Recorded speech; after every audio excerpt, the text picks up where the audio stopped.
உமது நேசம். அவர் தமது வாயின் முத்தங்களால் என்னை முத்தமிடுவாராக. உமது நேசம் திராட்சரசத்தை பார்க்கிலும் இன்பமானது.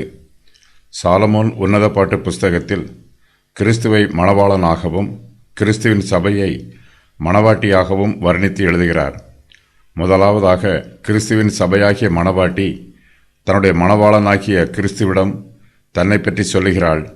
அதன் பின்பு அவள் எருசலேம் குமாரத்திகளிடம் தன்னை பற்றி விவரிக்கிறாள். மணவாளனுக்கு பெயர் எதுவும் கொடுக்கப்படவில்லை. அவரை எந்த ஒரு பட்ட பெயரினாலோ காரண பெயரினாலோ மணவாட்டி அழைக்கவில்லை. மணவாட்டி மணவாளனின் பெயரை குறிப்பிடாமலேயே அவர் தமது வாயின் முத்தங்களால் என்னை முத்தமிடுவாராக என்று சொல்லுகிறாள். மணவாட்டி மணவாளனிடமிருந்து 2 காரியங்களை எதிர்பார்க்கிறாள். அவையாவன மணவாளனுடைய நேசம், மணவாளனுடைய ஐக்கியம். மணவாளன் தன்னோடு ஒப்புரவாகி தன்னிடத்தில் அன்பாய் இருக்க வேண்டும் என்று மணவாட்டி விரும்புகிறாள். இதற்கு அடையாளமாக அவர் தமது வாயின் முத்தங்களால் என்னை முத்தமிடுவாராக என்று சொல்லுகிறாள். மணவாளன் மணவாட்டியை முத்தமிடுவது அவர் மணவாட்டியோடு ஒப்புரவாகி அன்போடு இருக்கிறார் என்பதற்கு அடையாளம். இது தேவனுடைய கிருபையையும் நேசத்தையும் சிலாக்கியத்தையும் பெற்றுக்கொண்டதற்கு அடையாளமாயிருக்கிறது. கிறிஸ்து தம்மை மாம்சத்தில் வெளிப்படுத்த வேண்டும் என்று பழைய ஏற்பாட்டு சபை ஆசையாய் எதிர்பார்த்தது. பழைய ஏற்பாட்டு காலத்தில் தேவனாகிய கர்த்தர் தம்முடைய தீர்க்கதரிசிகளை தம்முடைய சார்பாக தம்முடைய சபையார் மத்தியில் அனுப்பினார். தேவ தூதர்களையும் அனுப்பினார்.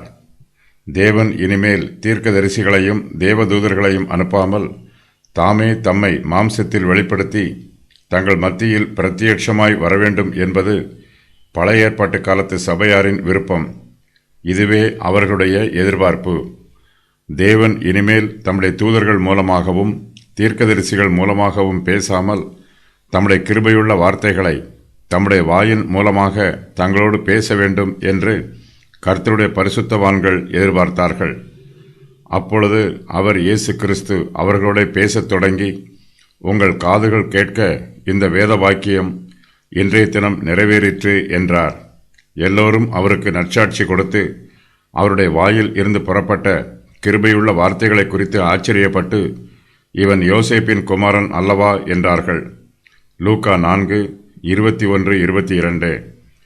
தேவனுடைய கிருபையுள்ள வார்த்தைகளை சாலமோன் இங்கு மணவாளனுடைய வாயின் முத்தங்கள் என்று வர்ணிக்கிறார். மணவாட்டி தன்னுடைய மணவாளனிடம் அவர் தமது வாயின் முத்தங்களால் என்னை முத்தமிடுவாராக என்று சொல்லுகிறாள். முத்தம் ஒப்புரவாதலுக்கு அடையாளம். மணவாளன் மணவாட்டியின் மீது கோபமாயிராமல் மறுபடியும் அன்பாயிருக்கிறார் என்பதற்கு அடையாளம். ஏசா தன் சகோதரன் யாக்கோபை முத்தமிட்டு தன்னுடைய அன்பை வெளிப்படுத்தினார். தேவன் தம்முடைய சபையாரை தம்முடைய வாயின் முத்தங்களால் முத்தமிடும்போது அவர் தம்முடைய தெய்வீக அன்பை தம்முடைய சபையாருக்கு வெளிப்படுத்துகிறார். சுவிசேஷத்தின் கிருபை முத்தங்களால் வெளிப்படுத்தப்பட்டிருக்கிறது. கெட்ட குமாரன் புத்தி தெளிந்து மனம் திருந்தி தன்னுடைய தகப்பனிடம் திரும்பி வந்தான். தகப்பன் மிகுந்த சந்தோஷம் அடைந்து தன்னுடைய குமாரனை கட்டிப்பிடித்து முத்தம் செய்தார். இது சமாதானத்தின் முத்தம்.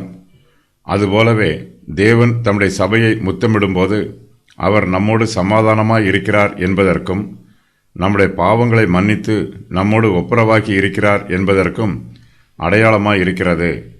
மணவாளன் தமது வாயின் முத்தங்களால் தன்னை முத்தமிடுவதற்கான காரணங்களையும் மணவாட்டி சொல்லுகிறாள். மணவாட்டி தன் மணவாளனிடத்தில் அதிகமாய் அன்பு கூறுகிறாள். அவருடைய அன்பை மேன்மைப்படுத்துகிறாள். அவருடைய அன்பை நேசிக்கிறாள். மணவாட்டி மணவாளனுடைய அன்பை பற்றி சொல்லும்போது, உமது நேசம் திராட்சரசத்தை பார்க்கிலும் இன்பமானது என்று அன்பான வார்த்தைகளை பயன்படுத்துகிறாள். நம்முடைய ஆத்துமா கிருபையுள்ளதாய் இருக்கும்போது அது கிறிஸ்துவின் அன்பில் பிரியமாய் இருக்கும். அது கிறிஸ்துவின் அன்பை நேசிக்கும். கிறிஸ்துவின் அன்பை நாடும். கிறிஸ்துவின் அன்பினால் உண்டாகும் ஈவுகளை பெற்றுக்கொள்ள வேண்டும் என்று வாஞ்சையோடு இருக்கும். கிறிஸ்துவின் அன்பினால் நிரப்பப்பட்டிருக்கிற ஆத்மாவுக்கு உலக பிரகாரமான சந்தோஷத்தை விட கிறிஸ்துவின் நேசமே இன்பமானது. சாலமோனின் கூடாரத்திற்கு சூலமித்தி அழைத்து வரப்பட்டிருக்கிறாள். இங்கு அவள் தன்னுடைய நேசரை நினைத்து பார்க்கிறாள். சாலமோனிடமிருந்து தன்னுடைய நேசர் தன்னை விடுவிக்க வேண்டும் என்று விரும்புகிறாள். எருசலேமின் குமாரத்திகளிடம் சூலமித்தி தன்னுடைய பிரச்சனைகளை பேசுகிறாள். தன் நேசரை எங்கே காண முடியும் என்று சூலமித்தி அவர்களிடம் கேட்கிறாள். அவர்கள் சூலமித்திக்கு குறிப்பால் உணர்த்தி பதில் கூறுகிறார்கள். இந்த இடைப்பட்ட நேரத்தில் சாலமோன் அங்கு வந்து சூலமுத்தியின் அழகை புகழ்ந்து கூறுகிறார்.